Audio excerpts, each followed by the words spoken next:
ali de Blumenau, viu? João 9. Jackson, Thalita, amigos do meu coração, que alegria revê-los. São muitas muralhas que caem quando vocês adoram. Muitas, muitas. João 9. Irmãos, parece que, de acordo com os materiais que eu anunciei ontem, ali no encontro feminino, lá no centro de convenções, restaram pouquíssimas peças, pouquíssimas mesmo, e são peças algumas masculinas, se não me engano. Eu não sei aonde está localizado, mas acredito que no pátio inferior, próximo à saída do templo. Então, se você não pôde adquirir ontem por algum motivo e desejar adquirir hoje, ainda restarão algumas peças lá embaixo, tá bom? Evangelho de Jesus, segundo escreveu João, capítulo 9. Quem achou pode dar um amém? Amém. Glória a Deus. Do verso 1 em diante, diz assim o texto sagrado: Quando Jesus ia passando, viu um homem cego de nascença. E os discípulos de Jesus lhe perguntaram: Rabi, quem pecou? Ele ou os seus pais, para que ele nascesse cego? Jesus lhe respondeu: Nem ele pecou, nem os pais dele, mas isto aconteceu para que se manifestem nele as obras de Deus. Devemos fazer as obras daquele que me enviou enquanto é dia. A noite vem quando ninguém pode trabalhar. Enquanto eu estou no mundo, eu sou a luz do mundo. E tendo dito isto, cuspiu na terra, fez lodo com a saliva e aplicou nos olhos do cego. E disse: Vai, lava-te no tanque de Siloé, que significa o enviado. E o cego foi, lavou-se e voltou vendo. Então os seus vizinhos e os que dantes o tinham visto a mendigar, perguntavam dizendo: Não é este o que ficava assentado pedindo esmolas? E alguns diziam que era ele, outros diziam: Parece com ele. Mas ele mesmo dizia: Sou eu. Oh, glória a Deus. Verso 18. Os judeus, porém, não acreditaram que ele tivesse sido antes cego e agora via. Então, enquanto não chamaram os pais do homem para confirmar. Então perguntaram-lhe aos pais dele: Este é vosso filho? É este que vós dizeis ter nascido cego? E como é que ele agora vê? E então os pais responderam: Sabemos que esse é nosso filho e que nasceu cego, mas agora como vê, ou quem lhe abriu os olhos, não sabemos. Tem idade, interrogai-o e ele falará por si mesmo. Seus pais disseram isso porque temiam os judeus, pois já os judeus haviam resolvido que quem confessasse ser Jesus o Cristo seria expulso da sinagoga. Foi por isso que seus pais disseram: Tem idade, interrogai-o. Então chamaram pela segunda vez o homem que tinha sido cego e lhe disseram: Dá glória a Deus, sabemos que este homem que tu dizes que te curou é pecador. E respondeu ele dizendo: Se é pecador, não sei. Uma coisa eu sei: eu era cego e agora vejo. Diga glória a Deus por essa palavra. Senta dando glória ao poderoso nome de Jesus.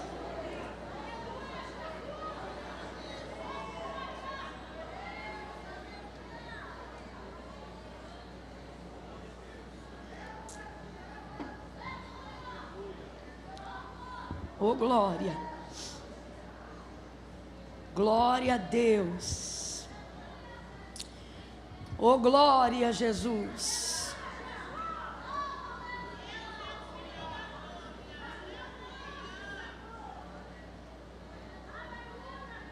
Glória a Deus.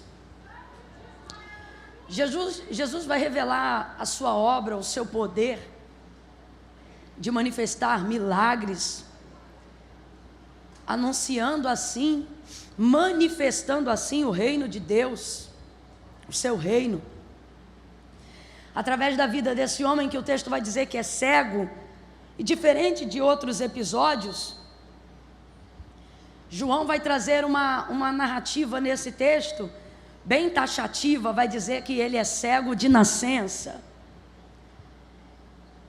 Óbvio que para Jesus não há absolutamente nenhuma diferença entre curar uma enxaqueca e curar uma paralisia cerebral.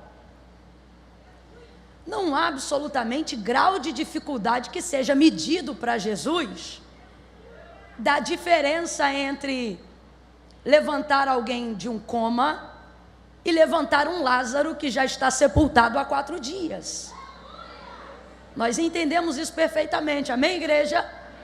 Como disse o profeta Isaías, todas as coisas lhe são possíveis e coisa nenhuma lhe é difícil. Haveria alguma coisa difícil para o Senhor? De modo algum. Para Ele não faz absolutamente a menor diferença no que tange para nós sobre essa questão de grau de dificuldade, mas a verdade é que para nós faz toda a diferença. Faz diferença em como nós reagimos, faz diferença em como nós sentimos, faz diferença em como nós testemunhamos entre um milagre e outro, dado ao grau de dificuldade que aquilo não é para Deus, mas dado ao grau de dificuldade que aquilo é para nós. Eu poderia chegar aqui nessa noite e dizer: olha, irmãos, eu cheguei aqui com uma dor de cabeça muito grande, eu cheguei aqui com muita dor de cabeça, mas enquanto os louvores eram ministrados e a igreja adorava, de repente, imediatamente eu fui curada. E aconteceria isso aqui, alguns glórias e alguns aleluias se manifestariam nesse culto de adoração, pela bondade, pela misericórdia de Deus. Oh glória, o Senhor curou, o Senhor repreendeu a dor de cabeça que a irmã Camila estava sentindo. Agora, eu imagino que você reagiria bem diferente se de repente tivesse aqui, por exemplo, um cego de nascença que já está acostumado a vir aos cultos de domingo e de repente, no momento de adoração, imediatamente, na hora, ele começasse a gritar: gente, para o culto, eu preciso testemunhar. Fala, moço, o que foi? Vocês conhecem a minha história, eu venho a essa igreja desde que eu sou pequenininho, desde o ventre da minha mãe, todo mundo sabe que eu sou cego, mas eu queria dizer que eu estou vendo as flores vermelhas no altar, eu queria dizer que eu estou vendo a irmã pregando, eu queria dizer que eu estou vendo que o cabelo dela é comprido, eu estou enxergando. Jesus me curou. E aí, meu irmão, eu queria ver quem é que ia encerrar esse culto, né? Fica difícil terminar alguma coisa quando Deus começa, porque para Deus não há diferença, mas a verdade é que para nós há. Por isso João vai ser taxativo em falar da deficiência desse cego. Ele vai querer dizer o seguinte: Jesus curou muitas pessoas, por diversas vezes ele manifestou sinais milagrosos. Houve um leproso que chegou diante de Jesus e disse: se tu quiseres, tu podes me limpar. E ele disse: eu quero. Quando? Agora, ser limpo. E imediatamente, na mesma hora, ele foi limpo. Numa outra ocasião, Jesus chegou ao paralítico que jazia 38 anos no tanque de Betesda e disse para ele: homem, queres ficação? Ele diz: eu queria, mas toda vez vem homem, quer ficação? E ele diz: eu quero. Ele diz: então levanta, toma a tua cama e anda. E na hora o homem levantou e andou. Tantas curas, tantos milagres. Pedro recebe Jesus na casa de sua sogra e diz: olha, está acamada, está tão mal, que está na cama. Impõe as mãos sobre ela e a febre a deixou imediatamente. Do outro lado vem Jesus com os seus discípulos e adiante dele vem um cortejo fúnebre. É o filho da viúva de Naim. Ela vem muito chorosa, as carpideiras vêm aumentando o pranto atrás dela. E Jesus para a caravana. Quando o esquife passa, ele toca no esquife. Ele é tão poderoso que ele dá vida para o esquife, e o esquife dá vida para o moço. O moço levanta do esquife e ele devolve o menino para sua mãe. Jesus ressuscita o menino na hora. Oh, aleluia! Oh, aleluia! Aleluia! Poderoso é o nome de Jesus. Aleluia! Foram muitos milagres, muitas curas que Jesus realizou. Eu não sei, abriu o eco aí agora, eu não vou conseguir me ouvir 2 vezes, viu? diante de tantas curas, nunca houve uma cura em que chamasse tanta atenção no relato, trazendo taxativamente a deficiência da pessoa, ou falando do seu mal. Eu preciso que abaixe as PAs da igreja, eu estou me ouvindo muito forte 2 vezes, tá bom? Nunca houve tanta expectativa e tanta especulação em torno de uma cura que Jesus acabara de realizar, como a deste cego, relatado no Evangelho de Jesus, segundo escreveu João, no capítulo 9, justamente porque o texto vai dizer que ele era de nascença. Talvez você diga, irmã Camila, e o que é que nós temos a ver com esse cego? Onde é que nós nos encontramos com esse cego? Será que é na nossa cegueira? Se é na cegueira, eu não sei, mas que é na deficiência humana, com certeza. E por que não outros milagres? Por que não outras situações para poder confirmar a nossa identificação na deficiência de alguém? Primeiro, porque essa daqui foi muito especulativa. Segundo, porque é o único que eles vão trazer tão taxativamente a necessidade de dizer que ele havia nascido assim. E quando eu vejo a necessidade de dizer que ele havia nascido assim, eu me irrito, eu me indigno comigo mesma, e sei que tem outras pessoas aqui que, dado ao grau de maturidade que já chegaram na fé, que já chegaram em Deus, também sentem a mesma indignação consigo mesmo, quando percebem que estão lutando contra a natureza humana há muito tempo. Pessoas que estão lutando contra o seu eu caído. Pessoas que já chegaram a um nível de maturidade tão grande, que não necessariamente lutam contra a sua deficiência, porque já entenderam que ela não tem cura. Meu pai era assim, minha mãe era assim, lá em casa todo mundo era assim. E se fosse alguma coisa que foi adquirida, aquilo que é aprendido também pode deixar de virar habitual. Não pode ser esquecido, mas pode deixar de virar habitual. Agora, aquilo que é nascido da gente, não se consegue esvair-se com tanta facilidade. Não é porque você tem um dedo torto que você consegue cortá-lo só porque ele é torto. Não é porque você sabe que pisa torto que você chega no médico e diz: arranque a minha perna torta. Você nasceu assim, nasceu e já está há tanto tempo assim, que com o passar dos anos é mais fácil conviver com a sua deficiência do que ter que se readequar depois de tanto tempo andar com ela, a viver sem ela. É por isso que algumas pessoas que tinham uma série de deficiências na época e viviam segundo a lei que Deus confiou a Moisés, na lei do Levirato, na lei de Levítico, aonde a esmola não é para colocar o deficiente numa posição de mendigo, aonde a esmola, que é dita entre nós como esmola, mas na verdade é nedevá, que significa oferta da mão direita, aceita pela esquerda, era uma lei que o Senhor criou e confiou a Moisés para dar ao deficiente dignidade de viver na sociedade, uma vez que ele não podia entrar dentro do templo, uma vez que ele não poderia ser aceito e ter, vamos dizer assim, a sua carteira assinada para ter algum vínculo empregatício. Então foi uma maneira que Deus criou para que ele não fosse excomungado, para que ele não fosse excluído nem da religião e nem da sociedade. Tanto que quando Pedro vai dizer para o coxo que ficava na porta do templo chamada Formosa, e vai dizer para ele: não tenho prata nem ouro, a vergonha não é do pedinte, ele está pedindo, a vergonha é de Pedro, de não ter como cumprir a lei diante do deficiente. Então, algumas pessoas, por causa disso, elas eram até aconselhadas a que não tivessem a cura.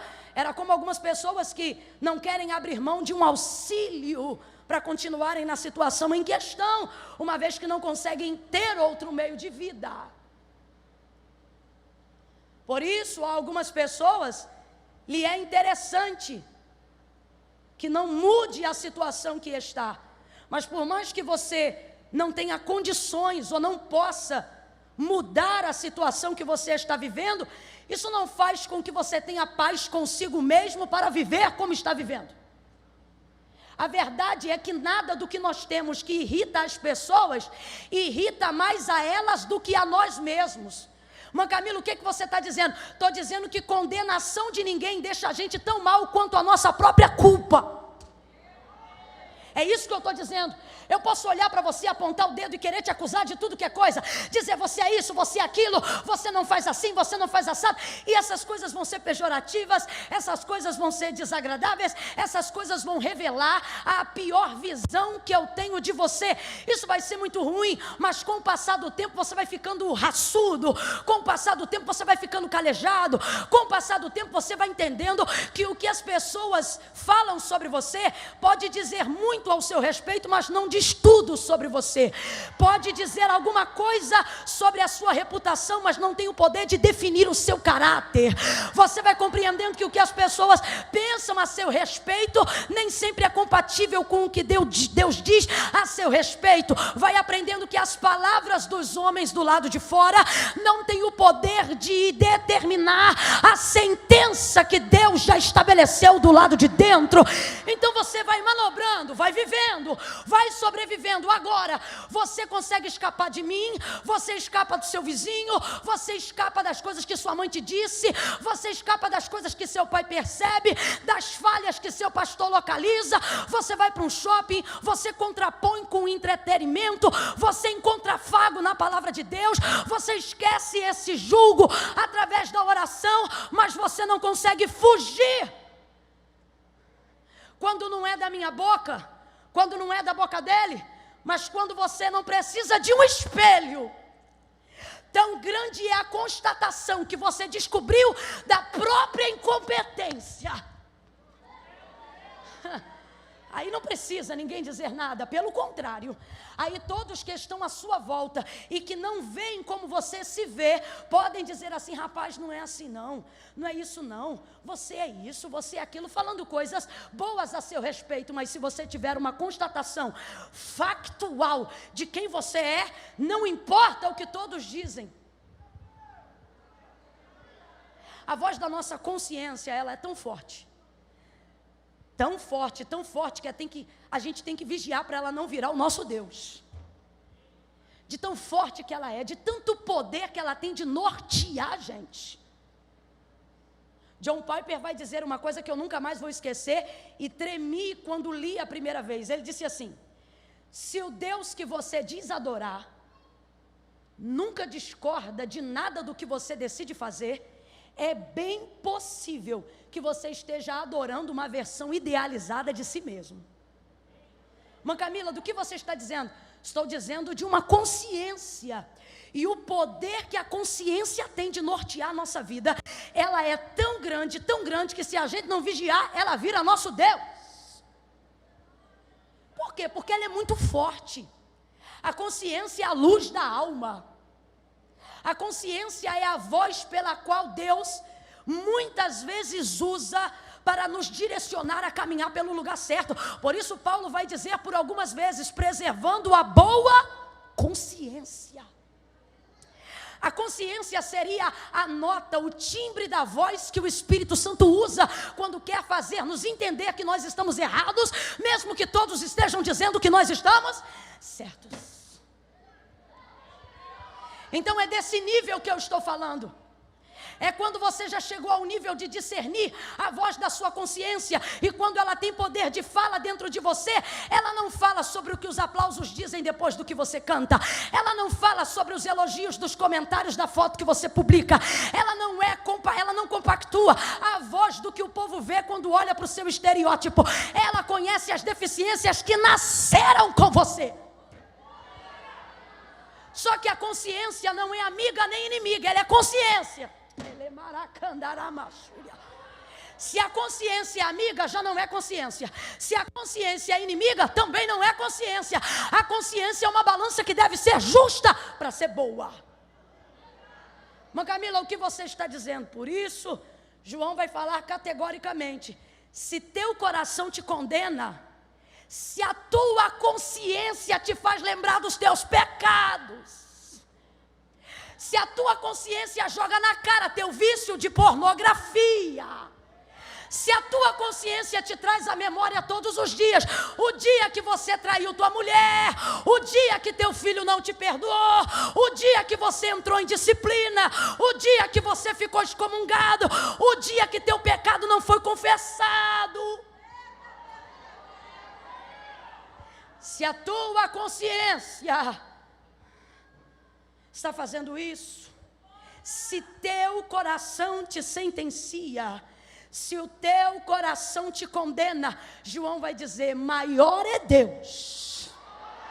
Eita, quem entende o mistério da graça manifesta aí, agradecendo a graça. Aí ele vai dizer: se teu coração te condena, maior é Deus que está no céu do que seu coração. O que ele está dizendo? Vai haver uma condenação. Deixa eu te falar. Vai haver justificativas. Melhor. Vai haver base. Vai haver lógica para a sua culpa. Sua culpa pode ser explicada. Eu posso explicar por que você sente culpa. Sabe por que você sente culpa? Porque tua culpa tem alicerce.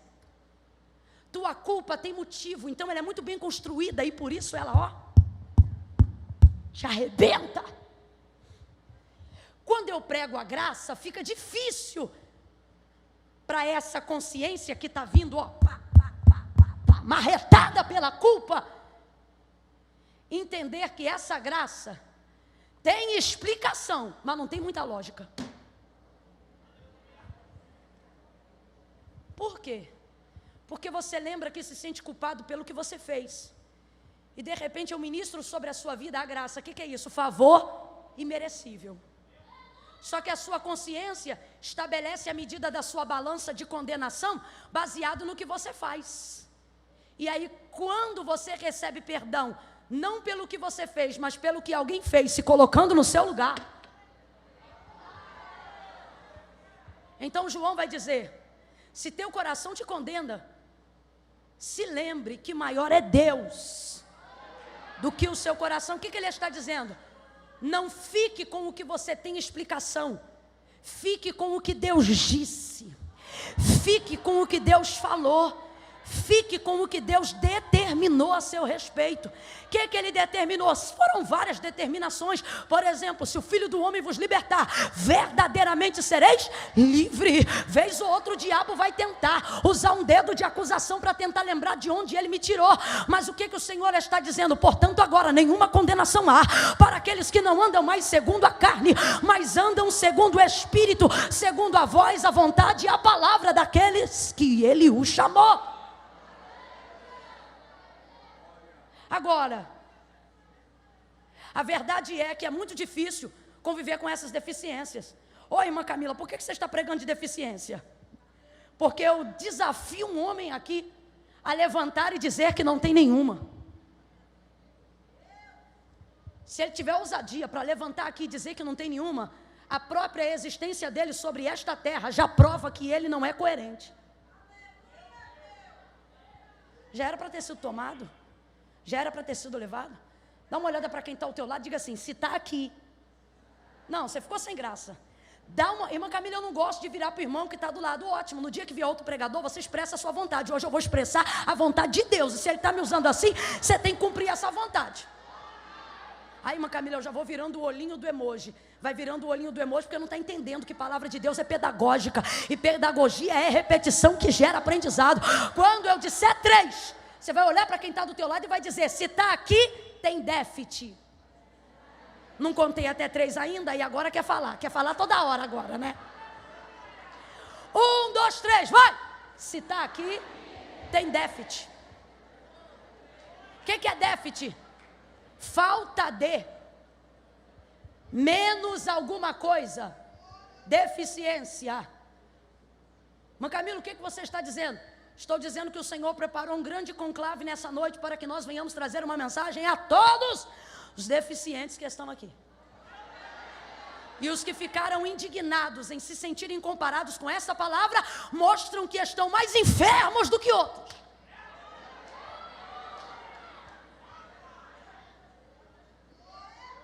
E não tem deficiência que indigna maior, que nos indigna mais, do que a que nós chegamos à constatação que não conseguimos mais curar.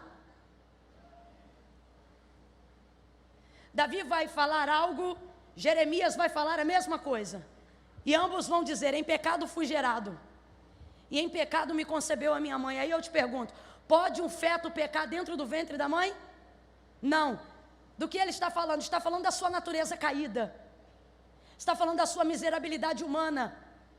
Do que ele está falando? Ele está falando do que Paulo falou ao escrever Romanos 8, se não me engano.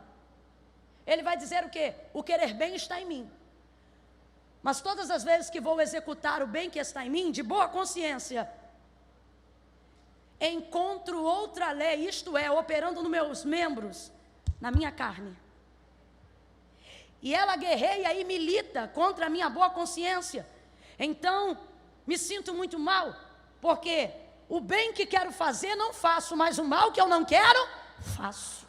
Miserável homem que sou. Paulo está indignado.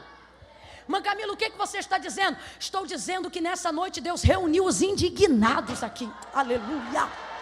Oh, aleluia, aleluia, aleluia, aleluia, aleluia. A diferença de Deus, a diferença do Espírito Santo e das pessoas que nos apontam do lado de fora, é que elas olham as nossas deficiências e dizem assim: você é assim, você é assado, e só dizem isso. A diferença de Deus é que Ele diz: você é assim, mas eu sou outra coisa, e em você eu posso ser diferente do que você tem sido até aqui. Aí Ele vai dizer: o bem que quero fazer não faço, mas o mal que eu não quero, esse faço. Miserável homem que sou, quem me livrará do corpo desta morte? Mas o texto não termina com ele falando de morte, o texto termina com ele falando de redenção, porque ele vai falar de Jesus. Aí quando ele diz: quem me livrará do corpo dessa morte, parece até episódio do Chapolin Colorado, quando a pessoa está em perigo e diz assim: e agora? Ah, tá bom que tu não é dessa época. Chapolin, chegava na hora do desafio, a dama ou a criança em perigo, qualquer coisa do tipo, e aí a ordem, né? A palavra que era deixa para a entrada dele era: e agora? Quem poderá me defender? Ou quem poderá nos defender? Parece que Paulo está fazendo isso, mas não é de Chapolin que ele está falando, não. Ele diz assim: quem me livrará do corpo desta morte?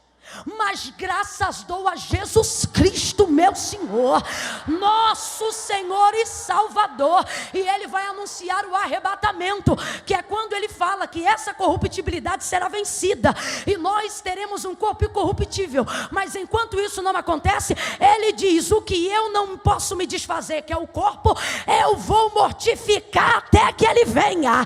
Não vivo mais eu, mas Cristo vive em mim, e a vida que agora vivo na fé do Filho de Deus, vivo na fé daquele que me chamou, indignado com as suas deficiências,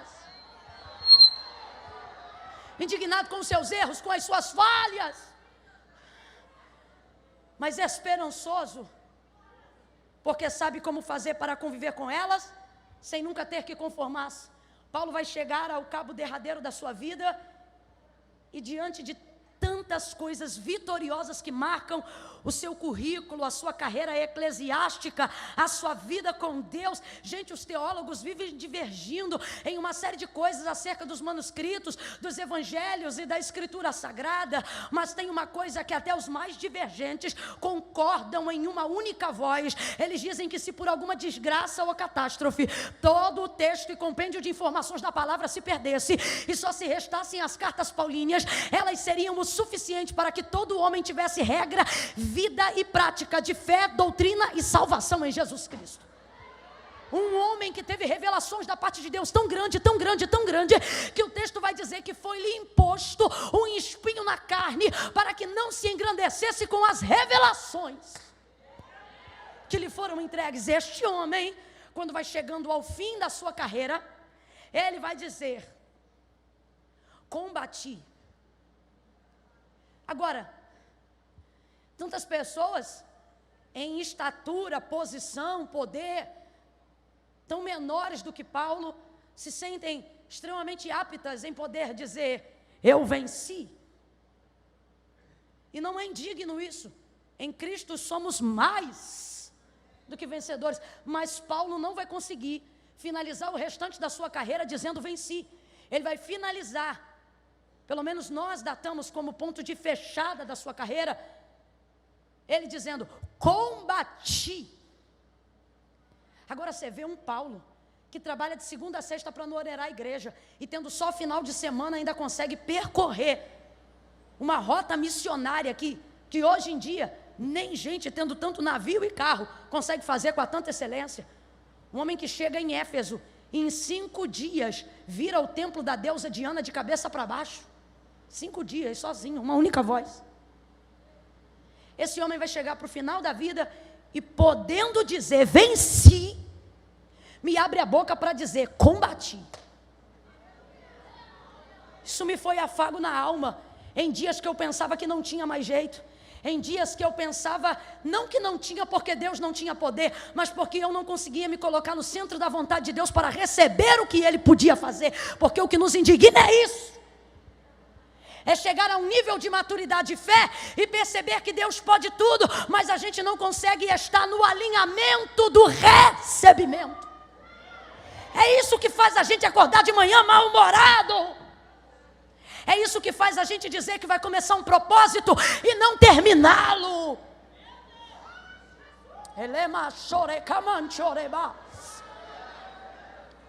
Ele vai dizer combati, e quando ele disse combati, o Espírito de Deus falou comigo, ei, pare de fazer uma oração tão egocentrista, pare de ser uma arrogante espiritual. E eu disse, Senhor, por quê?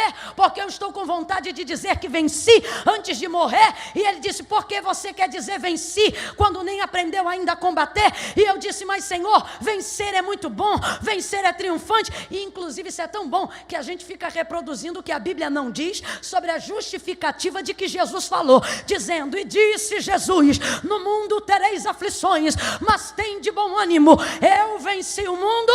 Vós, aonde que isso está escrito? Está escrito, e disse Jesus, no mundo tereis aflições, mas tem de bom ânimo, eu venci o mundo, ponto. Ele está dizendo, e Paulo vai dizer, se o homem quiser se gloriar em alguma coisa, glorie-se, pois em Deus. Quando alguém dizer, você é um derrotado, você diz, mas meu Cristo já venceu, e nele eu também venci. E aí ele vai chegar ao final de sua vida, presta atenção que eu vou voltar para João 9, e ele diz assim, combati o bom combate. O Senhor falou para mim, Camila, a maior vitória, enquanto ela não vem, não é ter a ideia de ficar dizendo eu venci, mas é entender que enquanto você não vence, eu te dou todas as armas. Eu te dou toda a munição. Eu te dou todo o sangue que você precisa. Toda a força que você precisa. Para quê? Para dizer, combati. Combati, o que é isso? É como disse Martin Luther King, é como ele disse, posso não estar onde gostaria, mas também estou feliz porque já não estou onde estive um dia. Combati. Pega na mão de alguém, eu estou sentindo graça de Deus, essa palavra vai levantar mais alguém hoje aqui. Pega na mão de alguém aí com graça, pega na mão dessa pessoa, sacode ela para o alto como quem levanta a mão de um vencedor e diga para ele ou para ela, combata. A maior vitória não é dizer venci, a maior vitória é poder acordar todos os dias e dizer, vida, pode vir porque eu estou pronta para combater, eu estou pronta para ir para cima, você não me matou.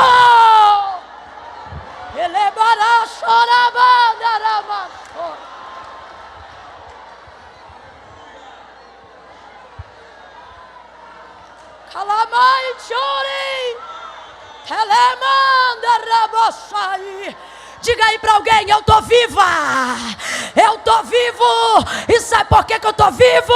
Porque quando a traição chegou lá em casa, eu não venci, mas combati. Sabe por que eu estou vivo? Porque meu filho pode estar no tráfico, mas sabe por que lá em casa ainda ninguém morreu? Porque eu posso ainda não ter cantado o hino da vitória, mas acordo todo dia para combater. Eu estou combatendo, e o combate combate é bom. O combate ensina a gente a orar. O combate ensina a gente a pregar. O combate ensina a gente a ver que nós temos coisas em nós maiores do que as nossas deficiências. Olha para alguém e diga: combata.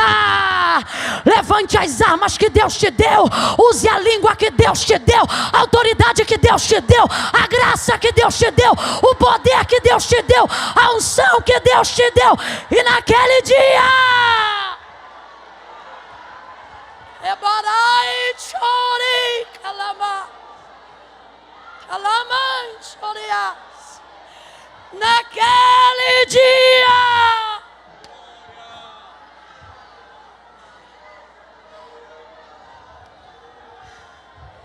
João disse: eu, João, estava em Pátimos quando o Senhor me arrebatou em espírito. E naquele dia eu vi grandes visões. Ele não só viu, como também ouviu muita coisa. E uma das coisas que ele ouviu, que eu tento me lembrar sempre que posso, foi que ele disse que viu os salvos. E era uma multidão. Ele disse que todos eles estavam vestidos, o exército do céu usava linho fino.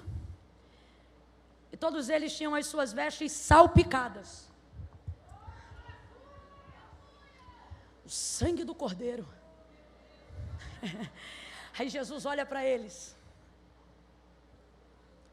e diz: vinde benditos de meu Pai. Possuí o que já estava preparado para vós desde os primórdios dos tempos.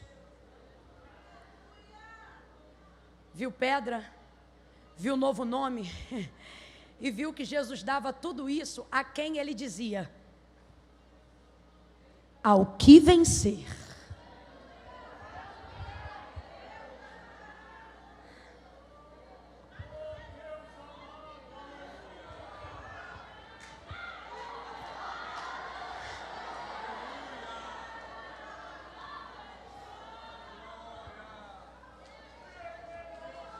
O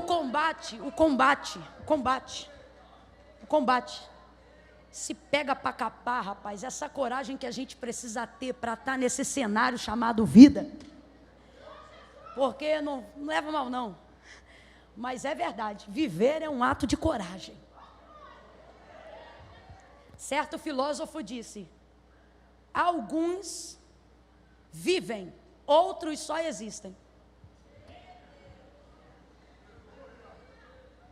Mas Camila, como é que a gente difere um vivo de um existente? Ora, assim como se difere um vivo de um morto.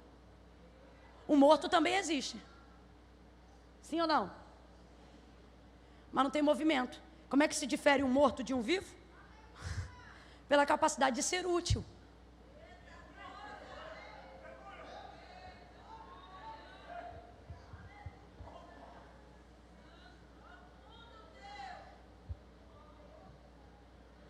Você precisa entender nessa noite o que o Espírito está dizendo a essa igreja. E o que ele está dizendo é que as nossas deficiências não são o ponto final da nossa vida. Preste atenção. Olha o que você leu no gerúndio comigo, segundo a colocação de João. E passando Jesus, e eu gosto muito da colocação do gerúndio, João traz os milagres que Jesus fez, sempre conjugando no gerúndio, passando, olhando, sentindo.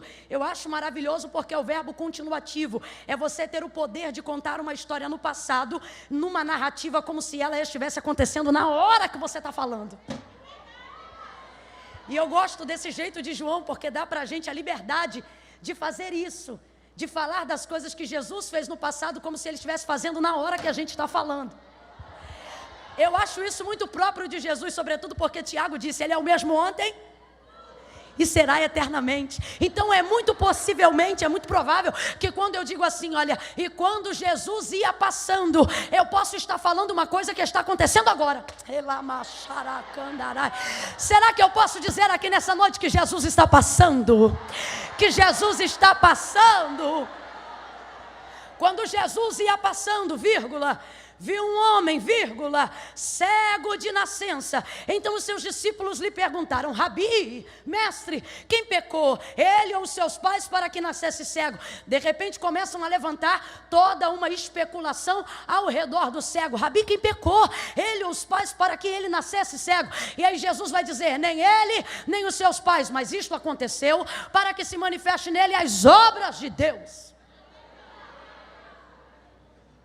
Mas perceba uma coisa, é impressionante como nós somos lembrados por aquilo que nós fazemos ou por aquilo que nós temos. Quem está aí, diga amém. Amém. Quem está comigo, diga glória a Deus. Amém. Redobre a sua atenção agora. Esse homem tem uma deficiência assim como todos nós temos, e eu acho que eu já te fiz compreender que você também tem uma. E foi o próprio Jesus que disse que os piores cegos não são os que não têm vista, mas são os que vendo não enxergam. Eu quero que fique claro de que deficiências eu estou falando aqui nessa noite. E é impressionante como na sociedade as pessoas lembram de quem nós somos, julgam quem nós somos, ou baseado no que a gente tem, ou baseado no que a gente faz. Percebam que o tempo todo chamam ele de cego. Provavelmente o homem tem um nome, mas só chamam ele de... Trazem a história de quem ele é baseado no que ele tem.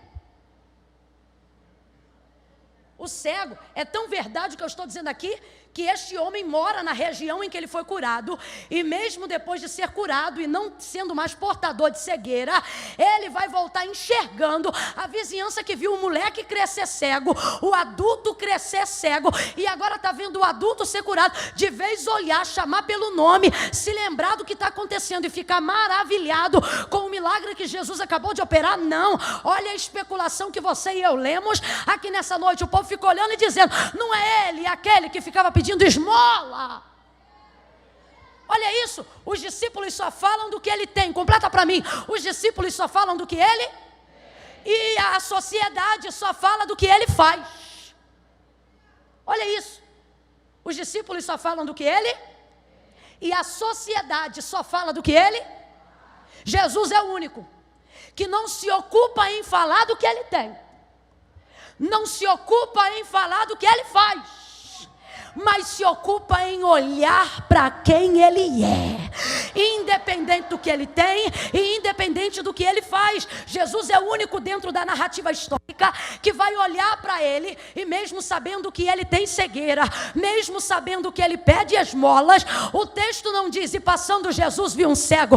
Quem viu o cego foi os discípulos. O texto não diz: e passando Jesus viu um esmoleiro. Quem via um esmoleiro eram os vizinhos. O texto diz: e passando Jesus viu um homem. Mas Camila, o texto só está dizendo que é homem porque não era mulher. Não é essa a ideia não. O texto está falando homem, e a linguagem no grego está fazendo alusão à sua humanidade, não à sua sexualidade. Mas Camila, o que você está então dizendo? Eu estou afirmando que Jesus está dizendo que ele não observa alguém baseado no que essa pessoa tem, e também não se ocupa a observação baseado no que essa pessoa faz. Quando Jesus passa e vê alguém, ele olha quem essa pessoa é, independente do que ela tem, independente do que ela faz.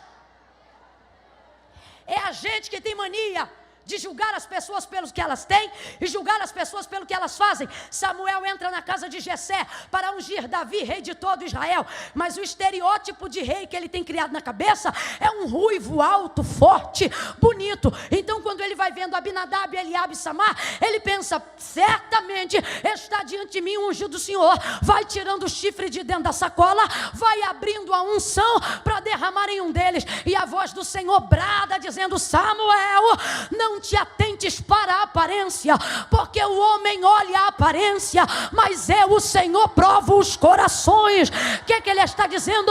O homem conhece a reputação. O que é reputação? Reputação é o que dizem que eu sou. O que é caráter? Caráter é quem sabe, quem Deus sabe que eu sou, independente do que andam dizendo ao meu respeito. O que Deus está dizendo para Samuel? Deus está dizendo: Samuel, para de olhar pelo que ele é do lado de fora, fica comigo, porque eu vou te dizer quem ele é do lado de dentro. O que você precisa entender? que Deus não vê como o homem vê.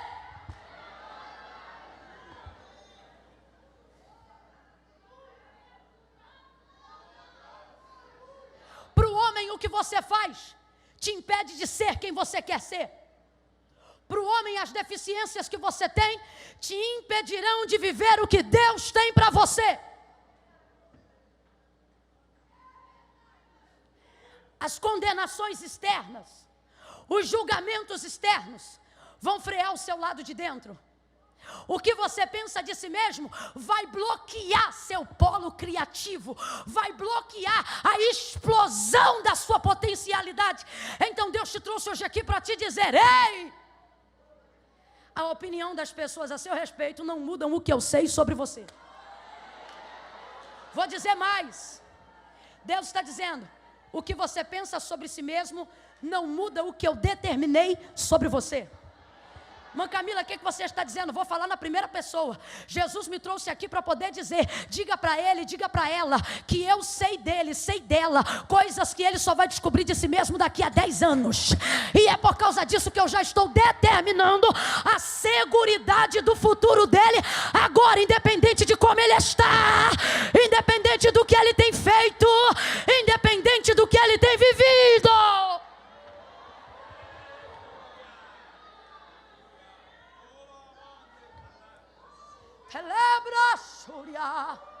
Você precisa confiar mais em Deus e menos no seu potencial. Você precisa confiar mais em Deus e menos no tamanho da sua fraqueza.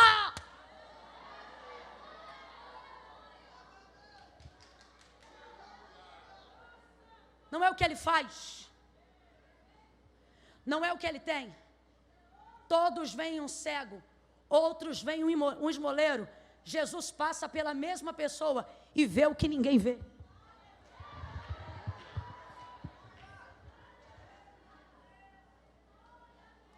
Jesus tem essa característica que mexe com a gente. Você passa por um ponto de prostituição e diz: ah lá uma prostituta. Jesus passa pelo mesmo ponto, vê a mesma prostituta e diz: ah lá uma mulher.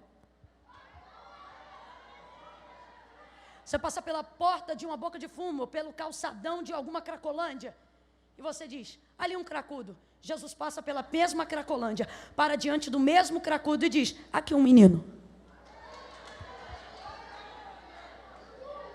Manda cantaramassai, telebre ossi cantaramanti colaboraçoria,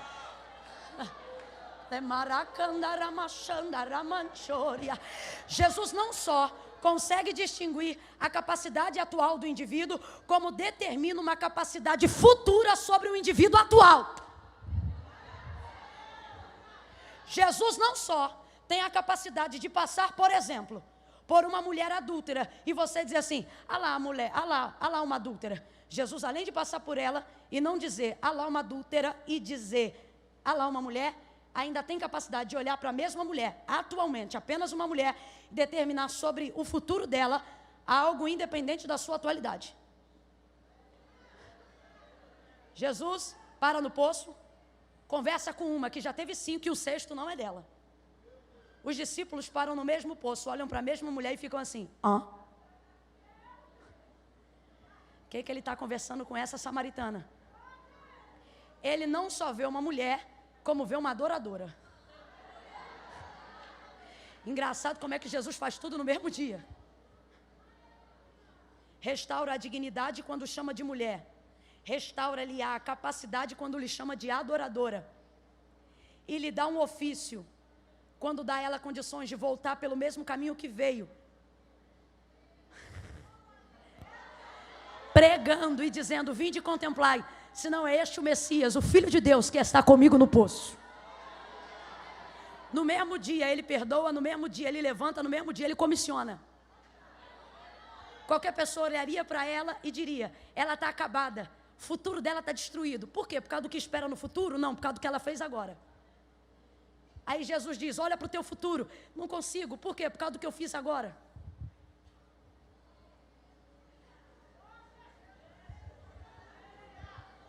Todos olham e dizem: é um cego. é um adúltero, é um torto, é um deficiente, é um déficit, é um alienado, é um isso, é um aquilo. Jesus passa pela mesma pessoa, muda o diagnóstico atual e ainda determina um futuro. Por quê? Não é o que você faz, nem o que você tem. Se a lógica aqui é ministrar a graça, não é baseado em quem eu sou, é baseado em quem ele é antes de eu ser quem sou. Falamos ontem à noite sobre Jeremias, quando ele ouviu tudo que Deus tinha para o futuro dele, e ele disse, eu não posso, eu sou uma criança. Como é que Deus responde ele? Antes que te formasse no ventre, sabe o que ele está dizendo? Não tem como você correr agora, porque eu não te garanti baseado no seu nascimento. O que é isso? É a gente entender isso aqui, ó. Deus não permitiu a nossa vida para a gente correr atrás de um propósito, não é assim. Deus, quando idealizou a nossa vida, precisamos entender que a nossa vida só foi idealizada porque antes da nossa vida Deus tinha um propósito. Deus não pensou em mim quando me fez nascer. O que você está dizendo, irmã? Estou dizendo que Deus pensou em um propósito para a terra. Vamos teatralizar que é para todo mundo entender, até as criancinhas. Vamos supor que tem uma mesa no céu e é dia de reunião na convenção celestial. É engraçada a reunião que Deus faz, porque é só para dizer que Ele vai fazer, que não tem voto, não tem conselho. E Ele diz assim, olha, vou fazer ali uma coisa entre a década de 80 e os anos 2000. Aí, vamos lá, precisamos de 1000 levitas. 1000 crentes, queremos aí, ver aí uma dupla que vai cantar Derruba a Muralha. Grita, Israel, que eu gostei dessa música. Bota aí, eu quero um homem e uma mulher cantando. Vamos ver então, um nome. Jackson, tá bom? Tá bom, Jackson tá bom. Thalita, tá bom? Faz os dois se encontrar e casar. Então tá bom. Calma que já tem crente murmurando, dizendo, lá, tá querendo pregar predestinação. Não me irrita não, hein? Não, isso aqui é soberania. É aí uma pregadora. Eu quero alguém que de vez em quando irrite de tanto gritar. Bota aí então. Tá. O pai dela vai dizer que o nome dela é Rafael, porque quando ela vier, não vai ter ultrassonografia. A mãe dela vai dizer, tá bom, pode ser Rafael, mas bota aí, o nome dela vai ser Camila. Tá bom. Então tá bom. E vai determinando. Agora veja, não determina nome, não determina nascimento, não determina massa informe no ventre de mãe antes de estabelecer propósito. Por que muitas pessoas vivem a vida sem descobrir o propósito? Porque elas querem descobrir que foram feitas, que nasceram para atender alguma coisa que agrade a elas. No dia que elas entenderem que nasceram para fazer alguma coisa que agrade a Deus, tudo que elas fizerem vai dar certo. Tudo que elas fizerem vai dar certo. Porque você não foi criado para cumprir sua vontade, você foi criado para atender um propósito. Mãe Camila, o que você está dizendo? Estou dizendo que toda permissão de vida nascida viveu para atender um propósito de quem? De quem? Quem tem poder de estabelecer propósitos futuros? Propósitos eternos? Propósitos maiores que nós? Porque as pessoas passam a vida inteira vagueando e não acham propósito para a sua vida. Psicólogos já determinaram por que as pessoas buscam o caminho do suicídio. Porque querem morrer? Não. Porque querem terminar o sofrimento. Sofrimento de quê? De não conseguirem descobrir para que nasceram. Mas Camila, o que você está dizendo? Suas deficiências não são o ponto final que vão determinar que Deus terminou com você aqui, porque você vacilou, porque você é um deficiente, porque você errou. Por quê? Não tem como dar errado. Deus te criou para dar certo. Mas Camila, o que você está dizendo? Deus não te deu vida para descobrir qual era o propósito. Deus teve um propósito e quando Ele pensou no propósito, te deu vida para cumprir o propósito pelo qual você foi criado. Quem está entendendo, diga amém. Quem está entendendo, diga glória a Deus. Você está entendendo mesmo? Então você está entendendo que não interessa se você é gago, não interessa se você é surdo, não interessa se você é mudo, não interessa se você é cego, não interessa se você é esmoleiro, não interessa se você é pobre. Há um propósito antes do seu nascimento e vai dar certo. Olhe para quem está ao seu lado e diga: não é o que eu tenho, nem o que me falta. Diga: não é o que me sobra, nem o que me resta.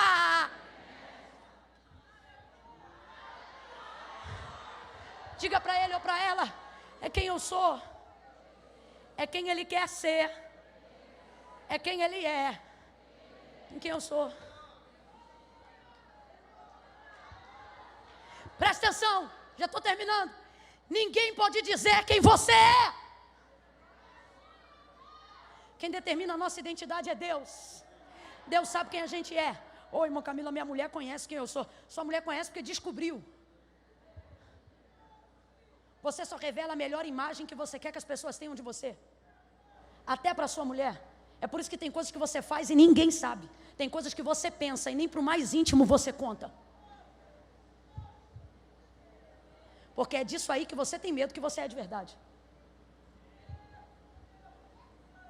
Satanás tentou uma vez dizer para Deus quem Jó era. Não se diz para quem idealizou meu nascimento quem eu sou. E parece que Deus quer ostentar quem Jó é. E parece até que é Deus que instiga Satanás, dando testemunho de Jó. E ele diz assim: olha isso. Tens tu visto o meu servo Jó? Vai ver, eu não estava nem olhando. Tem ver que Deus faz isso, né? Vai ver, eu não estava nem olhando. Tem tu visto o meu servo Jó? Não há nesta terra homem.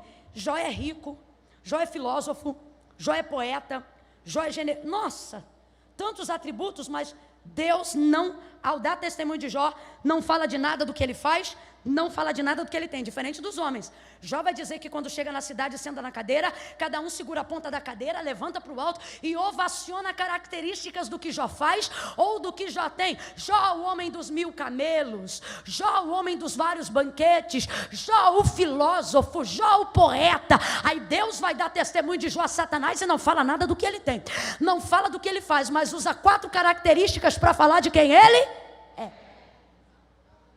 Tens tu visto na terra meu servo Jó?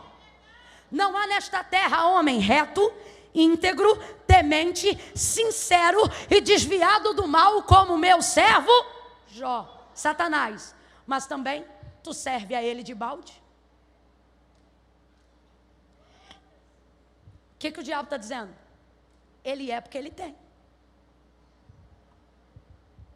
Mas também, tendo o que ele tem, como é que ele não vai ser quem ele é? Deixa eu tocar no que ele tem, para tu ver quem ele é. É mais ou menos isso. E Deus responde mais ou menos assim: toca no que ele tem, para tu ver quem ele é.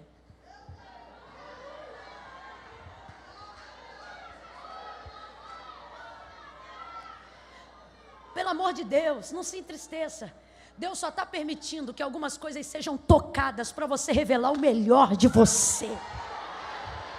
Ele vai lá e toca em tudo que ele tem. Satanás vai falar no primeiro capítulo do livro de Jó e depois não fala mais. Por quê? Nunca antes na história, depois da ressurreição de Cristo, ele foi tão envergonhado como naquele dia. Porque Jó vai fazer uma coisa que eu nunca tinha visto ninguém fazer na história. Ele vai adorar e ele vai dizer: Deus me deu e Deus tomou. Na verdade Deus deu, mas quem tomou foi o diabo, com permissão de Deus, mas quem tomou foi o diabo. O texto é claro em dizer que o inimigo vai, derruba a casa, sopra vento, lança fogo, mata filho, uma desgraça terrível. Então ele poderia ter dito: Deus me deu e o diabo tomou, mas bendito seja o nome do Senhor, e continuaria sendo um adorador. Quem está entendendo, diga amém. Mas não, ele vai fazer o inimigo passar uma vergonha que nunca antes eu tinha visto na terra. Ele diz assim: Deus me deu. E Satanás está ao derredor da cerca que Deus criou para proteger Jó, e está ali querendo receber a glória que lhe é devida. Vai lá, Deus te deu, mas eu te rebentei. Vai lá, fala. Deus te deu, mas eu te acabei. Eu destruí. Vai, fala aí. Fala aí, Deus te ajudou, mas eu te desgracei. Aí ele diz, raspando com cacos de telha em meio à dor: Deus me deu, Deus tomou. Como assim Deus tomou?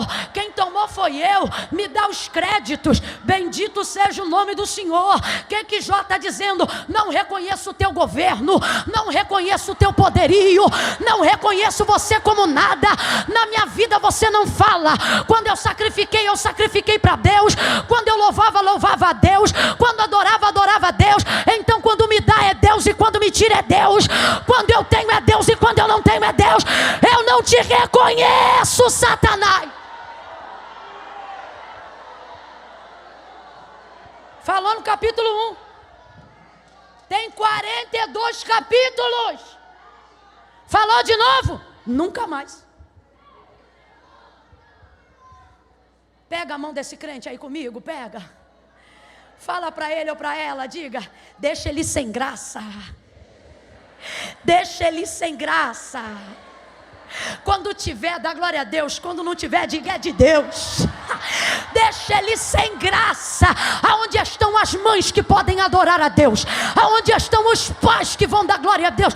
Aonde estão os pastores que vão render graças ao Senhor, mesmo diante de tantas dificuldades, mesmo diante de tantas adversidades?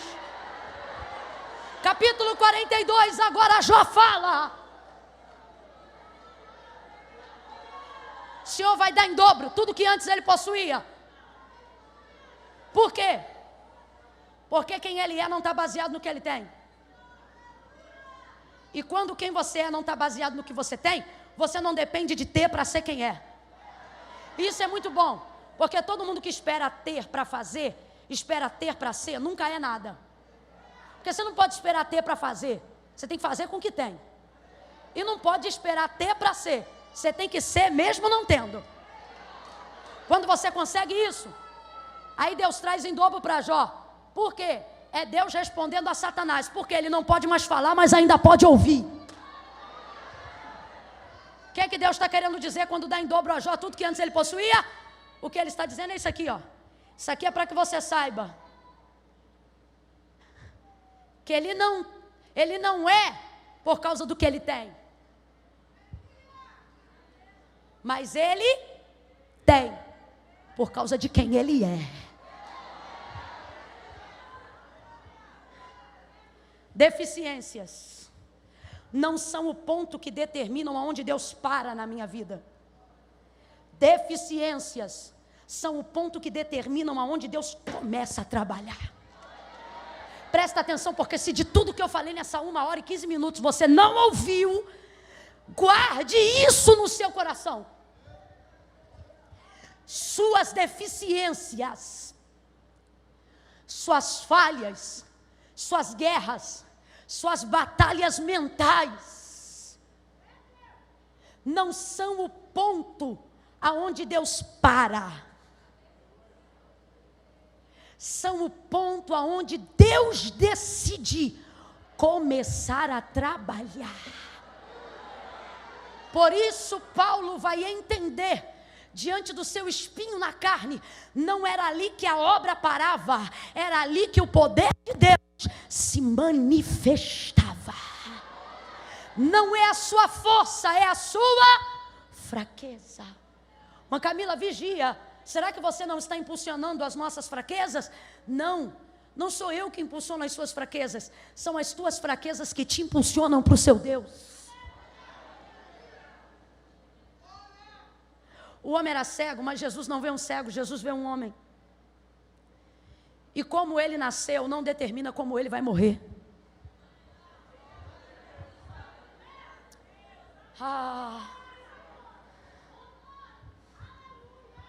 Como eu nasci só determina como eu começo. Mas por que a gente pega o nosso começo e trata dele como se fosse o nosso?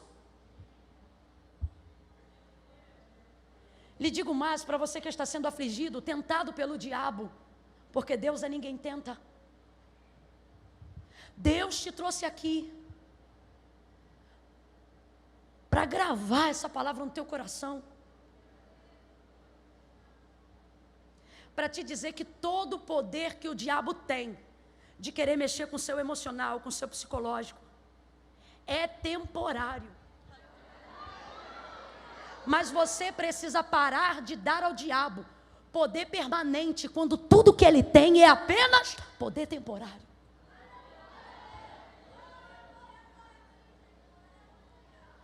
A mãe da cananeia diz, diante da miséria, da deficiência, da luta que ela tem em casa: filho de Davi, tem misericórdia de mim, que minha filha está.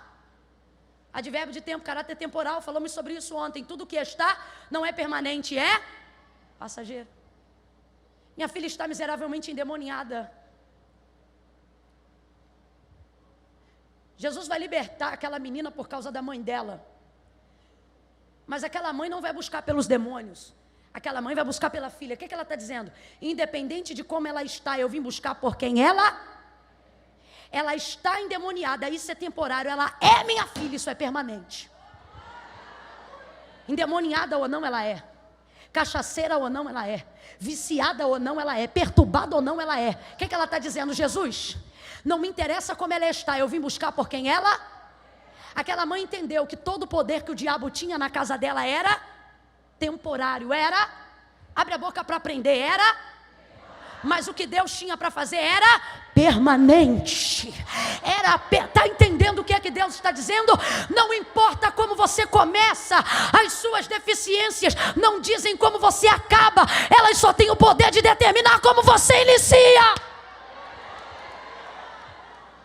Rabi, foi ele ou foi os pais? Isso não é pergunta, isso é julgamento.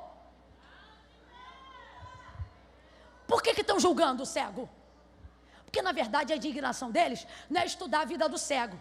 O incomum para eles é o que Jesus viu na vida do cego.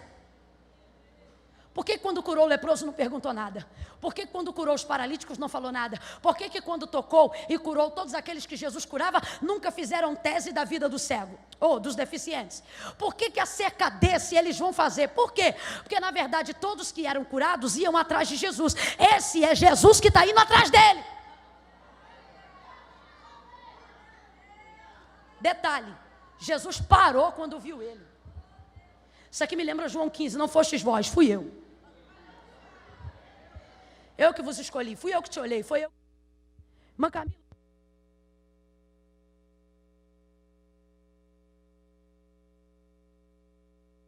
Obrigada, pastor. Passou, viu, gostou e ficou. Gostou do quê? De um cego? Não, de um homem.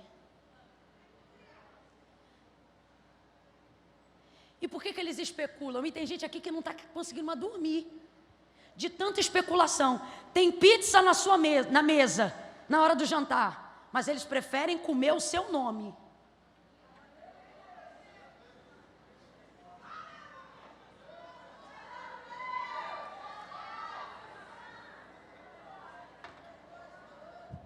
E você está sem dormir, porque te printaram o zap.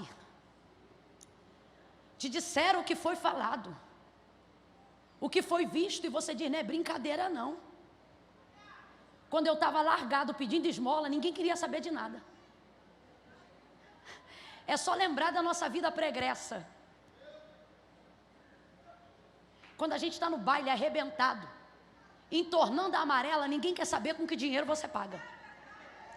É tu botar uma Bíblia debaixo do braço, das 5h30, 6h30, chegar na igreja, os outros já querem saber se é casado, se não é casado, se está mesmo crente, se não está crente, se o dinheiro que está botando no combustível do carro é dinheiro de igreja, é dinheiro seu, é do trabalho, se o carro é com teu dinheiro, se não é, se é emprestado, se é do vizinho, e de repente o teu nome vira especulação, e os outros querem saber por que é você que está pregando, por que é o outro que está cantando, por que quem está dirigindo ela não é você, por que quem está coordenando é ele, não é você, por que é o nome dele que está na lista e não é o seu, e isso vai perturbando a nossa mente e vai tirando o nosso sono. E você entrou aqui perturbado porque foi Jesus te olhar e teu nome virou alvo da especulação teológica, alvo da reunião, alvo da convenção, alvo do congresso, alvo disso, alvo daquilo. E você diz: meu Deus, por quê? É porque eu sou cego? Você pensa, deve ser. É porque eu sou deficiente? É porque eu sou falho? É porque eu sou negro demais? É porque eu sou branco de menos?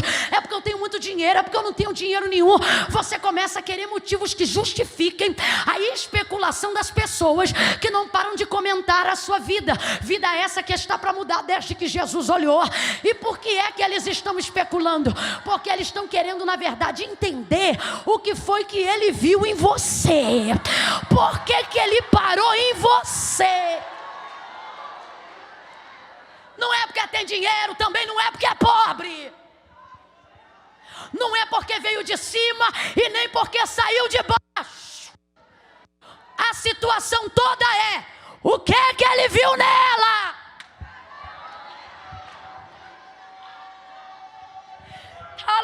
Jesus está curando as emoções de alguém agora.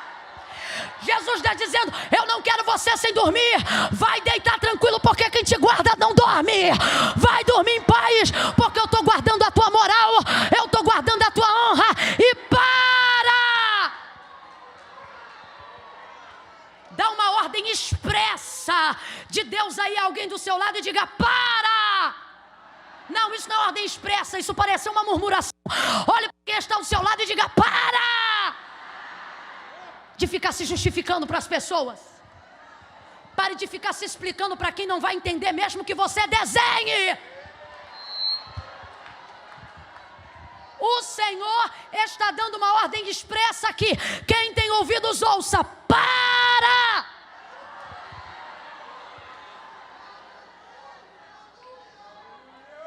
Por que você vai parar? Porque você não pode tentar responder o que nem você sabe explicar. Se a pergunta é: o que que ele viu em você? Se você sabe quem você é, como você está e o que você faz, você também sabe que não pode responder essa pergunta. A não ser que você seja tão sincero a ponto de olhar para o opressor e dizer: eu entendo a sua indignação. Porque nem eu sei.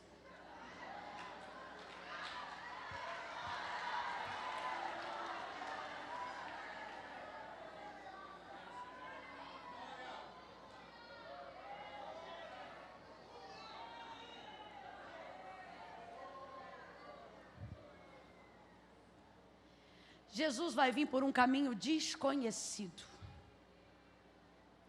Como eu disse, isso não é uma pergunta, isso é um julgamento. Ele ou os pais? Jesus diz: nem ele nem os pais. Isso aconteceu para eu começar a trabalhar. Ele ou os pais? Eu entendo quando a indagação vem de fora. Eu não entendo quando a indagação é nossa. Quando você permite, quando você coloca Deus dentro da sua caixinha, e diante das suas deficiências você começa a desacreditar que é impossível viver o que Deus tem para você, porque só tem dois caminhos: ou Deus faz assim ou Deus faz assado, ou é dessa ou é dessa maneira. Mulheres que sabem orar e usam a prática da oração para falar tudo errado. É Deus, porque eu já estou orando. Ou Deus tira ele, ou Deus tira eu. Ou vai embora ele, ou vai embora eu. Ou Deus leva ele, ou Deus me leva. Outros que dão a Deus opções sobre o chamado. É Deus, porque ou eu largo o trabalho, ou eu vivo o chamado. Ou eu vivo o chamado, ou eu largo o trabalho. Mais legal ainda são os mais jovens, os adolescentes dessa geração, que vez ou outra oram e dizem: Senhor, eu larguei tudo para te servir. A primeira coisa que eu já me pergunto é: tudo o quê? Mas amém, é o seu tudo. Mas vez ou alguns aparecem, dizem, irmã, eu larguei tudo para viver o chamado. Eu larguei estudo, eu larguei o quê? Larguei, irmão, eu parei na 5ª série. Eu disse tudo isso porque Deus te pediu, não foi? Foi, eu digo, mentiroso. Irmão, se você é o mais novo de seus irmãos, extrema pobreza, tinha que escolher entre trabalhar e sustentar a família, aí é outra história, não tem nem por que justificar disso aqui. Vivemos essa realidade brasileira. Agora, minha geração, com tanta opção de estudo, dizer que largou porque Deus pediu, não.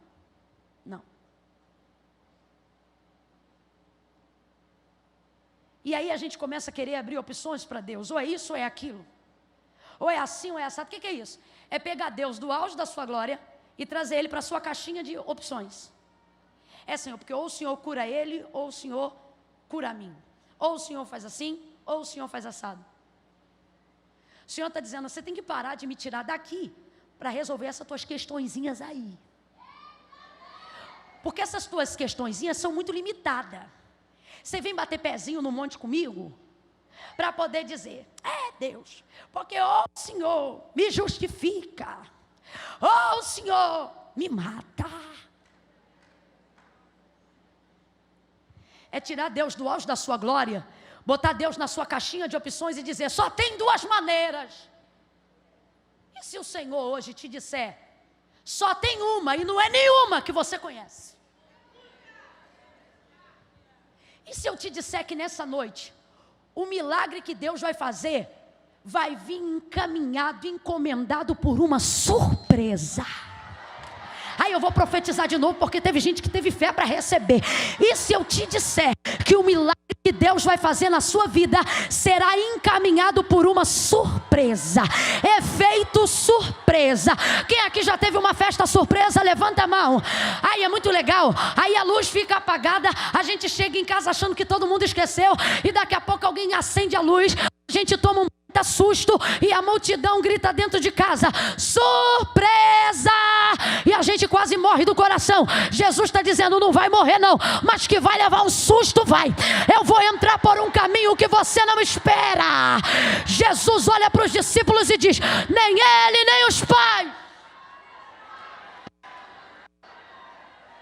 Se fosse prova de múltipla escolha, teria assim, opção A, ele, opção B, os pais dele, opção C, nenhuma das alternativas acima. Jesus diria, marque a C. Por quê? Porque não sou eu que vou vir para cá. É ela que vai sair daqui. E vai começar a entrar na minha atmosfera, no meu campo. Eu provo o que eu estou dizendo. Evangelho de Jesus, segundo escreveu João capítulo 4. Jesus está falando com a samaritana. Ela quer se arrepender e quer pedir perdão, mas não sabe como. Aí Jesus senta junto à fonte, chama a mulher, fala da água. Ela fala que não quer da água, ele conversa com ela. Aí daqui a pouco ele diz, então tá bom, eu vou te dar água da vida. Aí ele diz, então chama teu marido. Ela diz, eu não tenho marido. Aí ele diz, tu disseste bem porque tu já tiveste 5. O 6º que tu tem agora não é teu marido. Aí ela diz, vejo que és profeta. Olha que mulher sábia. Se é profeta, vai saber responder minha pergunta. E qual que é a pergunta dela? Ela quer pedir perdão, mas não sabe aonde. Ela diz assim, parece que está fugindo da conversa, né? Aonde é que se deve adorar? No templo ou no monte? Ela não está fugindo da conversa. Agora que o pecado foi confessado, ela quer saber aonde leva a oferta para a expiação do pecado confessado. Então o que ela está dizendo é nas entrelinhas, aonde eu levo oferta para a expiação desse pecado que eu acabei de confessar? No templo ou no monte? Aí Jesus, nenhuma das opções acima. Olha como ela é limitada. Eu peço perdão no templo ou no monte? Olha como é que a limitação dela encarcera a vida dela. Isso, pastor Josué. Jesus vai querer dizer o seguinte, pegou para você, né, minha filha? Porque no templo você não entra, e no monte Deus não recebe. No monte tem outros ídolos, Deus não está lá. No templo ela é samaritana. Aonde uma samaritana vai entrar no templo em Jerusalém? No templo você não entra, no monte Deus não recebe. É você dizendo, ou tu faz assim ou tu faz assado. Aí Deus não faz assim nem assado, você diz, acabou. Deus diz, acabou para você, começou para mim.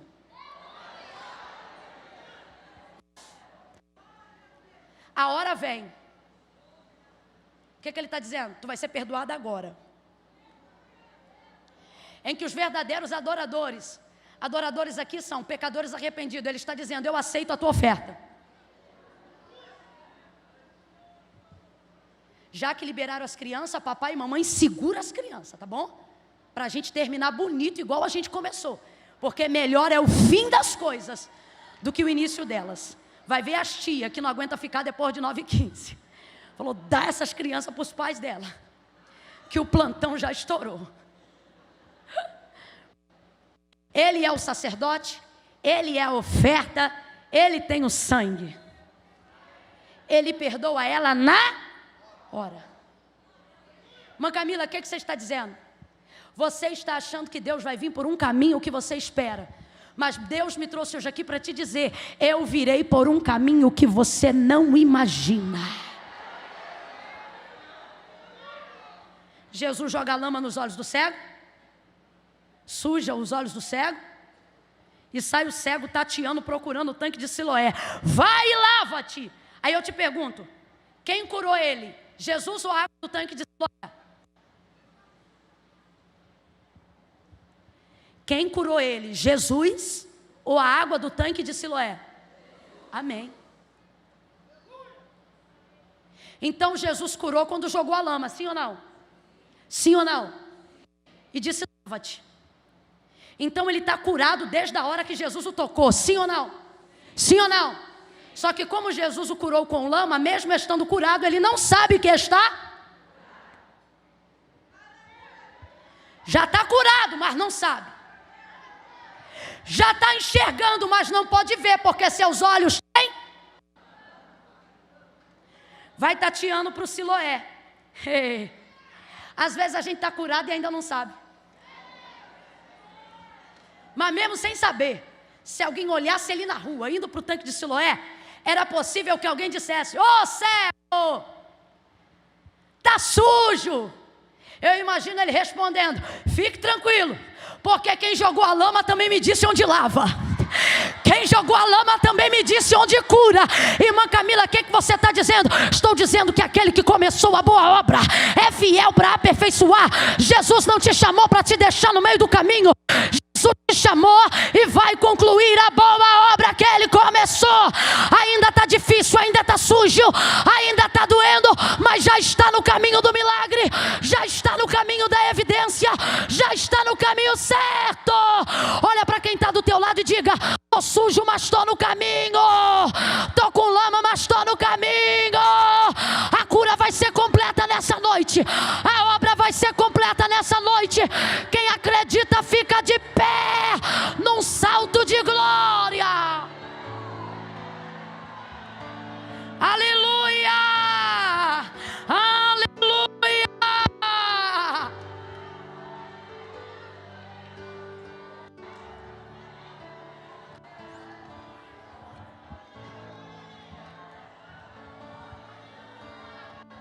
Vou pedir uma gentileza, tá bom? É uma gentileza. Quem puder fazer, eu agradeço. Quem não puder, eu agradeço da mesma forma. Só que não. Respeito. Mas a minha gratidão hoje é para quem puder atender a gentileza. Essa igreja é extremamente metódica no horário. Isso é muito bom. Fala sobre a ordem do culto. Esses dias eu passando por alguns lugares, tenho falado repetidamente com a minha amiga que anda comigo, pastora Raquel. Eu disse, Raquel, minha vontade é obrigar todas as igrejas a voltarem a ter culto de doutrina. É gente que não sabe mais orar, é gente que não sabe mais fechar a oração com o nome de Jesus, é gente que não sabe mais fazer a oração pelos salvos, é gente que não respeita mais liturgia de culto. Então essa igreja é uma igreja ordeira. Eu estou dando testemunho de que essa igreja é uma igreja ordeira. Mas nesses 2 dias nós estamos em período de festa. e querer que Deus faça o extraordinário sem querer que a gente dê nada extra é um pouco hipócrita. Irmã Camila, o que você está querendo dizer? Você diz que quer viver o extraordinário, mas se o culto passar das 9, a tua mão já fica coçando para pegar a bolsa.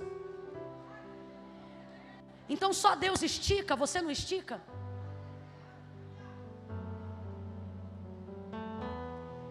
Ah, irmã, mas Deus não dorme. E quem te dá sono? Você está chamando o quê? Deus de desocupado? Vou te falar uma coisa sobre Deus que talvez ninguém nunca te falou. Fez lua, descansou. Estrela, descansou. Fez sol e terra, descansou. Fez animarias do campo, descansou. Fez todas as ervas e animais selváticos do campo, descansou. Criou tudo e ao término de todas as coisas que Ele criou, Ele fez o homem, nunca mais descansou. Jesus vai dizer: vou para o meu Pai, porque Ele trabalha até agora. Isaías disse: porque desde a antiguidade com o ouvido não se ouviu, nem com o olho se viu um Deus que trabalha. Aí porque tu acorda 4 horas da manhã, tu acha que está trabalhando mais do que o dono do universo. Culto aqui acaba todo domingo 9. É 9 que acaba todo domingo? 9, no máximo 9:30. Aí no dia que estica um pouquinho a mão já coça. Eu vou fazer o convite daqui a pouco. Se você sentir, vem também. Tá? Se sentir que, irmã, estou congregando há muito tempo, sentir uma frieza, acho que eu vou ir no altar renovar os votos, vem também. Fica à vontade. Que nem eu estou tão à vontade que estou falando essas coisas aqui. Mas é porque é necessário. Então presta atenção, você ficou aí de pé. Irmã Camila, eu preciso ir embora agora. Eu não posso ficar nem mais um minuto. Pega a sua bolsa de fininho, sai pelo corredor da lateral, libera o centro e vai na paz. Porque ninguém aqui vai te constranger a ficar mais do que você deseja. Não é do que você pode, é do que você deseja ficar. Ninguém pode fazer isso, menos eu. Eu menos ainda. Jesus trouxe uma palavra um dia que não curou enfermo nenhum. Pregou uma cajadada, meu irmão. O texto diz que a multidão, Só que Jesus é diferente de uns dirigentes de culto que a gente conhece, que fica assim: espera aí que daqui a pouco fulano vai cantar, de Deus vai descer, hein? Calma aí que daqui a pouco a gente vai fazer uma oração de poder. Não vai embora não. Isso é coisa nossa, rapaz. Jesus é terrível. Jesus vira só para os 12, os únicos que sobraram, e diz assim: e vocês não querem ir também não? Aí Pedro está iluminado nesse dia e diz: para quem iremos nós, se só tu tens palavra de vida eterna? Aleluia. Por que a gente está aqui agora? Porque a palavra de Deus está aqui agora. E não tem lugar para ir quando a palavra de Deus está em movimento, a não ser a minha vida. Eu quero ser alcançado pela palavra. Há uma grande obra que o nosso Pai que está no céu está fazendo aqui e agora. Que obra é essa? Ele vai curar aqui deficiências em áreas que não podem ser vistas, mas que são reais. Irmã Camila, como é que eu sei que Ele vai fazer essa obra em mim? Porque Ele sabe que você é a pessoa que vai dar testemunho do que Ele fez. O cego vai lá, se lava no tanque de Siloé, e o que você acha que é a primeira coisa que o cego vê depois que ele se lava? Eu ouso dizer que ele vê ele mesmo. Sabe por quê? Porque tem um espelho, chamamos de espelho d'água. O buraco no tanque cria esse efeito. Então ele está percebendo que conforme as águas vão parando de se mover, elas começam a refletir qualquer coisa que esteja sob efeito da luz solar. Alguém que nunca se viu na vida, agora vai poder se enxergar. Engana-se quem pensa que Ele quer ver alguém? Quando você é curado, quando você é liberto, você entende que a lama que foi colocada em você não é para reparar o defeito do outro, mas é para começar a ver os seus. A gente é tão vaidoso que mal termina de se arrumar em casa, se passar no shopping, tiver um espelho, a gente já faz assim e continua de novo, porque a gente não quer ver ninguém mais do que quer ver nós mesmos. Você tira foto com 10 pessoas, aí alguém tirou com uma câmera que não é sua, você diz, deixa eu ver. Você olha para as 10, você só quer saber como você ficou na foto. O homem foi curado, e eu imagino que a primeira coisa que ele quis ver, pastor Moisés, foi ele mesmo. Por quê? Porque não tem cura, não tem nível de santificação que nos eleve a tal ponto de querer usar o que Deus nos deu para acusar os outros. O que Deus nos dá é para derrubar os outros, é para levantar a gente, para que a gente tenha condições de levantar outros. Sai o homem dali enxergando, diga glória a Deus. Sai o homem dali enxergando, diga glória a Deus. E dizem, o esmoleiro, eu acho que é o cego. E ele diz, sou eu. A gente tem vergonha quando alguém lembra do nosso passado, né? Mas ele entende que a vergonha do passado dele é a glória do Senhor. Sou eu mesmo. Mas vem cá, não é aquela ali que fazia ponto? Sou eu mesmo, missionária para a glória de Deus. Rapaz, aquele ali não era o dono da boca? Sou eu mesmo, mas agora essa boca só dá glória a Deus e aleluia, sou eu.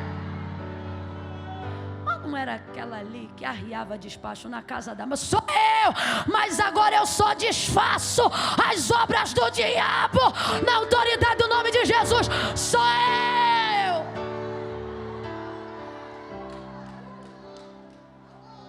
Aí dizem, chama ele. Quero ver se era cego. Rapaz, você era cego? Sim, senhor. Não acredito. Quem não acredita no que Deus faz, desfaz o que a gente diz que Deus fez. Você diz assim, ó, eu era maluco, Deus me curou. Quem crê em Deus diz, glória a Deus. Quem não crê disso não era doido não. Ele diz assim, ó, rapaz, eu tinha uma empresa, a empresa quebrou, eu fali, zerei.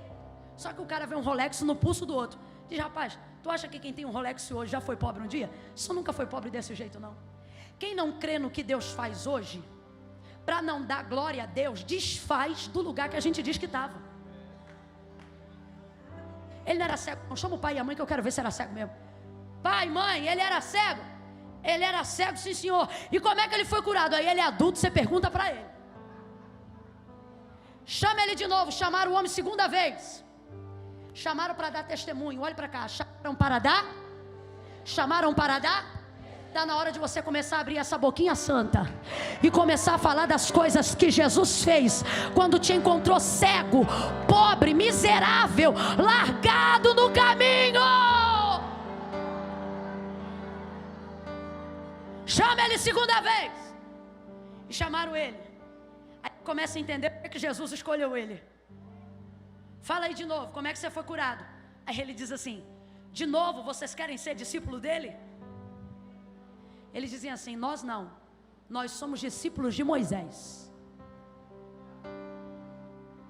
Ele diz assim, já falei, o homem chamado Jesus jogou lama, eu joguei água e vi. Sabe o que ele está dizendo? Ele começou e eu terminei, ele abriu o texto e eu encerrei. Ele está dizendo, ele fez a parte dele e eu fiz a...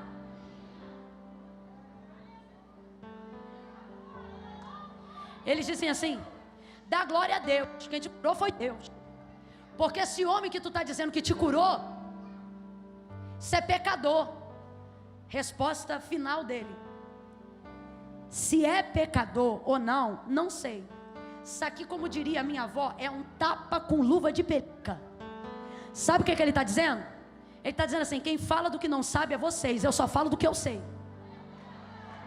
Eu só falo do que eu vivi. Esse povo que mete malho em crente, mete malho em pastor, mete malho em culto, eles falam do que ouve, fala do que fulano disse. A gente fala do que a gente vive, a gente fala do que a gente ouve de pé. Espírito.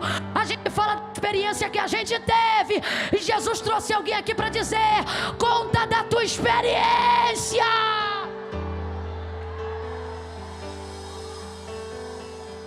Fala do que eu fiz na tua vida. Fala para tua família o que você sentiu quando eu te toquei. Para de deixar eles falarem o que não sabe diante de quem experimentou.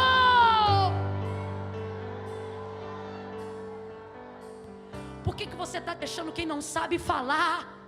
E você que viveu não abrindo a boca? Vai embora daqui. E ele vai embora.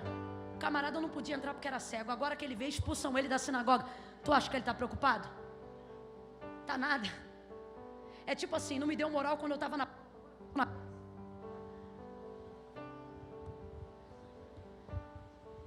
Sai. Tem gente aqui que vai ser expulso depois de uma experiência.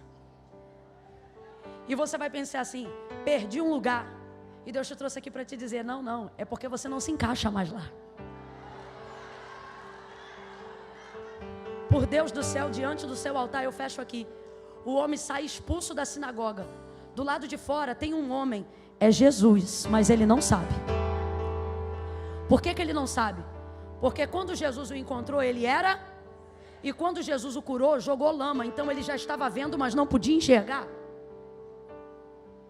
Jesus está do lado de fora, é Jesus, mas ele não sabe que é Jesus. Olha isso, gente. Sai o cego expulso da sinagoga. Está diante daquele que é a porta. Para de ficar triste porque portas se fecham depois que você é curado. Para de ficar triste que algumas portas, alguns convites para o Natal esse ano não vai chegar depois da experiência. Mas não tem problema, Jesus está dizendo: as portas que se fecham atrás de você não se comparam à porta pela qual você está prestes a atravessar. Ele para do outro lado, Jesus está na porta, olha para ele, e esse Jesus é terrível. E trata ele como se não conhecesse. E diz assim: homem. Irmão, esse Jesus, olha, eu vou te falar, ele não é gente não.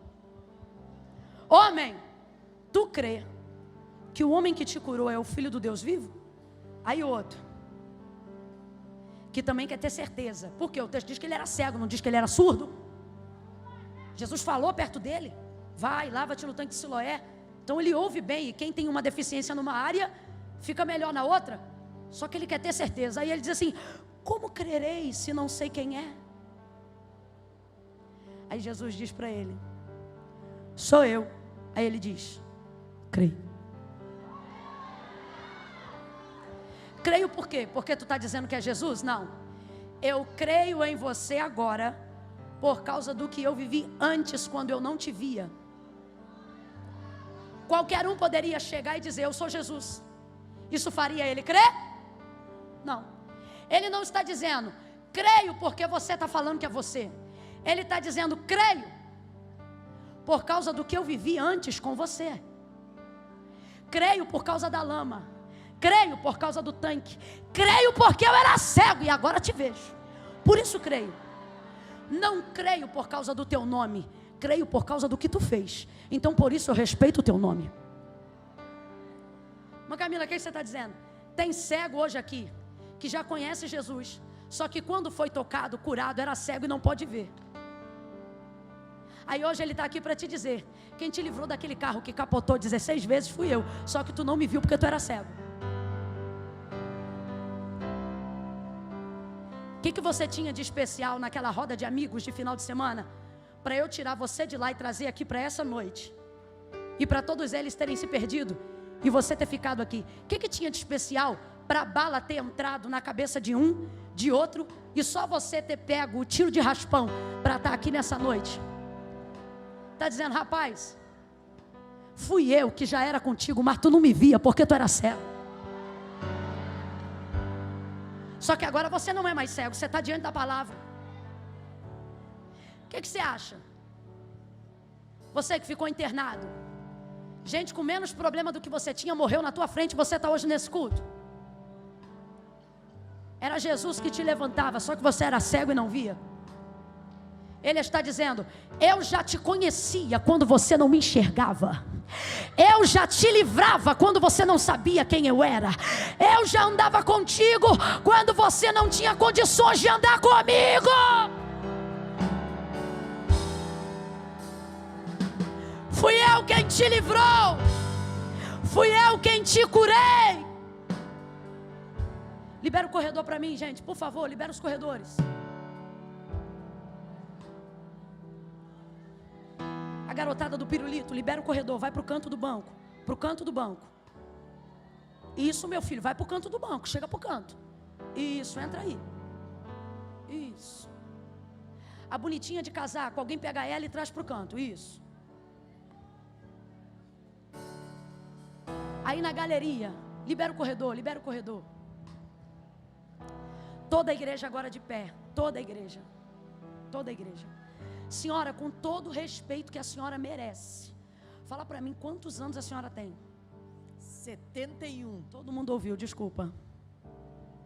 Ela está em pé desde a hora que eu falei para ficar de pé. E não sentou. Ela está de pé desde a hora que eu pedi. Então assim, se tiver alguém assim, mais novo do seu lado, sentado, dá uma olhada e diz assim: a de 71 está de pé há 15 minutos.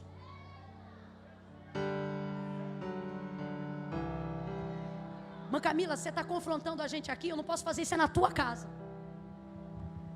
Mas aqui é o lugar da gente consertar, irmão. É o lugar da gente ficar indignado com a gente. Aleluia. Vou contar de 1 a 3. Ah, ela está dizendo que tinha um câncer. Ela está dizendo que tem, e eu estou dizendo que tinha. Já operou 5 vezes.